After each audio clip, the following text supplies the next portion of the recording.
पूर्णिया की आवाम को जय भीम, जय बिरसा, जय मंडल, हुल जोहार। बिहार इतिहास लिखने के लिए जाना जाता है और बिहार में दोबारा से इतिहास लिखा जाएगा। दोबारा इतिहास लिखा जाएगा कि इस धरती को इन कट्टरवादी ताकतों से हम मुक्त कराएंगे, हम मिलकर मुक्त कराएंगे। समता बंधुता का इतिहास लिखा जाएगा, यही लिखा जाएगा। लालू जी कहा करते थे, वोट का राज, चोट का राज, छोट का राज। अब हम जिनको इन लोग छोटा बनाए हैं, हम लोग अपने वोट के ताकत से इन लोग को बदलेंगे। बिहार के दूसरे अनंत सिंह, ललन सिंह कहते हैं कि जो लोग हमारा विरोधी पक्ष का है उसको घर में पैक कर देना, वोट नहीं देने देगा। किस माई के लाल में हिम्मत है कि हमको वोट देने से रोक देगा? किसी की इतनी हैसियत नहीं, हिमाकत नहीं है, हिम्मत नहीं है कि बाबा साहब के दिए हुए वोट के अधिकार से हमको रोक देगा वोट देने से। वोट देंगे और वोट के चोट से सरकार को बदलेंगे। अभी प्रधानमंत्री बिहार आते हैं, बिहार आके बोलते हैं कट्टा कनपट्टा, और यही कट्टा से आज आप देख लीजिए, चाहे पूर्णिया हो चाहे आरा हो, कुशवाहा समुदाय के लोग का हत्या होता है, पासवान समुदाय के लोग का हत्या होता है। ये कौन हत्या करवा रहा है? तेजस्वी यादव के घर के बाहर गोली चलती है। कौन गोली चलवा रहा है? नरेंद्र मोदी चलवा रहे हैं या नीतीश कुमार चलवा रहे हैं? कौन गोली चलवा रहा है? ये कट्टा कौन चलवा रहा है? प्रधानमंत्री कटुता की बात करते हैं, उनसे बड़ा मैन ऑफ हेट्रेड कोई है क्या? सबसे ज्यादा देश में अगर किसी ने हिंदू मुसलमान करके नफरत फैलाई है तो उस व्यक्ति का नाम नरेंद्र दामोदर दास मोदी है। उसको इस बिहार की धरती से हमको हटाना है और हमको इन गुजरातियों को बताना है, बबुआ ये बिहार की धरती है, गुजराती नहीं चलेगा। यहाँ पर आप आएंगे, यहाँ पर आप आएंगे तो आपको रोटी, रोजगार, नौकरी, शिक्षा, पलायन, इसकी बात करनी पड़ेगी। आखिर क्यों? चाहे पूर्णिया हो चाहे बिहार हो, बिहार का हर चौथा मर्द बिहार से बाहर गुजरात में मजदूर बनने जाता है, यहाँ से ढोया जाता है। मतलब बिहारी मजदूर बनेगा, गुजराती मालिक बनेगा? ये नहीं होगा। अब बिहारी ही यहाँ का मालिक बनेगा। अब कोई बिहारी यहाँ से बाहर नहीं जाएगा। इसलिए तेजस्वी यादव जी ने वादा किया है कि हम हर घर सरकारी नौकरी देंगे, हर घर रोटी रोजगार देंगे। वो कहते हैं रील बनाओ, पकौड़ा तलो, उनका बेटा पकौड़ा तलेगा। अब हम पकौड़ा नहीं तलेंगे, हम नौकरी करेंगे, हम रोटी रोजगार की बात करेंगे। आखिर क्यों? जो इतने साल से यहाँ मैडम विधायक बनी हुई है, उनके लिए एक नारा लग रहा है, जैसे देश में नारा लगता है मोदी जी के लिए, वोट चोर गद्दी छोड़, यहाँ नारा लग रहा है राशन चोर दमदहा छोड़। क्यों राशन चोरी हो रहा है? वो मंत्री है और 1 किलो राशन चुरा रही है। बताइए तो, मंत्री होते हुए राशन चोरी कर रही है, गरीबों का राशन चोरी कर रही है, के लोकाधिकार चोरी कर रही है। जितना बड़ा बड़ा गोदाम है सब गुजराती के हाथ में है। हमारा मक्का, यहाँ पूर्णिया की धरती पीला सोना उगाती है, मक्का उगाती है।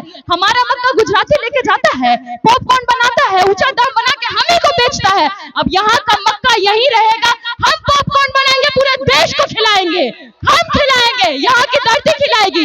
आप बताइए, हर जगह जाते हैं हम लोग, देखते हैं अमूल का दूध पी रहा है। अरे अमूल का दूध अगर इंडिया पीता है तो सुधा का कहे नहीं पिएगा? हमारे लोगों के घर में भी जो भैंस है, बकरी है, गाय है, इसका दूध देश भर में क्यों नहीं पिएगा? सारा का सारा फैक्ट्री गुजराती को। अब विक्ट्री बिहार से चाहते हो, नहीं मिलेगा। यहाँ बिहार के आवाम के लिए लोग पैसेंजर ट्रेन चलवाता है। मोदी जी गुजरात जाते हैं तो बड़का बड़का बात करते हैं, बोलते हैं यूनिवर्सिटी देंगे, वहां बड़े बड़े IT पार्क बनेंगे, एग्रो बेस्ड इंडस्ट्री लगेगा। बिहार को दीजिएगा ठेंगा तो जनता भी देगा ठेंगा, इनको हम लोग देंगे ठेंगा।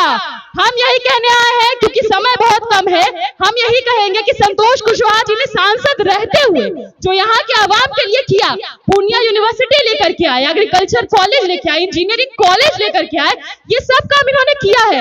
आप इनको मौका दीजिएगा तो फिर से दमदहा बदलेगा और बदलेगा, और हम लोग यही रहेंगे, हमें पलायन नहीं करना पड़ेगा।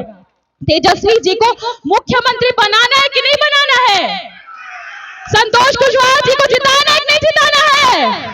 इस बार युवा सरकार, इसलिए तेजस्वी सरकार, तेजस्वी जी ने वचन दिया हर महिला को 2500 रुपए हम खाते में देंगे। हम हर जितना भी फसल होता है उसको उचित दाम देंगे, MSP लेंगे, हम सबको MSP देंगे। आप देख लीजिए, जितना भी यूरिया है, खाद है, DAP है, सब कुछ दाम बढ़ा के बेचा जा रहा है। सारा का सारा प्रॉफिट गुजराती उठा रहा है।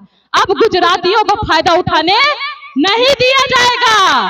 अब बिहार का जनता अपना किस्मत खुद लिखेगा। इसलिए इस मिट्टी से मैं आपसे अपील करने आई हूं कि संतोष कुशवाहा जी को जिताइए, भारी से भारी मतों से जिताइए। और आपके बीच में हमारे वर्तमान राज्यसभा सांसद जी भी हैं, उनकी बातों को सुनने के लिए आप लोग बेकरार हो रहे हैं इमरान प्रताप गढ़ी जी को, इसलिए उनको मैं मौका दूंगी। पर मैं अपनी बातों को इसी चीज से विराम देना चाहती हूँ कि जगदेव बाबू ने कहा था पहली पीढ़ी के लोग मारे जाएंगे, इसीलिए उनको उनकी हत्या कर दी गई। कहा था दूसरी पीढ़ी के लोग जेल जाएंगे, इसीलिए लालू जी को जेल भेजा गया। और तीसरी पीढ़ी राज करेगी, इसलिए अब हम राज करेंगे, हम सब राज करेंगे, सत्ता का बदलाव होगा। इनका सांसद सब बोलता है, देवेश चंद्र ठाकुर बोलते हैं हम किसी कुशवाहा यादव मुसलमान का काम नहीं करेंगे, हमको वोट नहीं देता है। अब देवो ने करेगा, अब कोई वोट नहीं देगा आपको और सरकार में बदलाव होगा। इनका एक सांसद गिरिराज बोलता है कि देश का मुसलमान नमक हराम है क्योंकि वो हमारा खाता है, हमको वोट नहीं देता है। अरे आप भी तो हमारा खा रहे थे, हमको वोट नहीं दे रहे थे, तो नमक हराम कौन हुआ? गिरिराज जी। इसीलिए ऐसे कट्टरपंथी ताकतों को हम पनपने नहीं देंगे और इसी बिहार की धरती से उनको बाहर भगाया जाएगा। देश बदलेगा और देश में इतिहास लिखा जाएगा। और इतिहास ये होगा कि हर घर सरकारी नौकरी मिलेगा और हर घर बदलाव होगा। बिहार बदलेगा तभी देश बदलेगा। नारा लगाएंगे वोट चोर, वोट चोर, वोट चोर, राशन चोर, राशन चोर। इसी नारे के साथ हमको सरकार बदलना है। इस बार युवा सरकार, तेजस्वी सरकार। मुख्यमंत्री कौन होगा? मुख्यमंत्री कौन होगा? यहाँ के विधायक कौन होंगे? बस इसी अपील के साथ आप सबको अलविदा कहूंगी। जय भीम, जय बिरसा, जय मंडल, सतरंगी सलाम, हुल जोहार।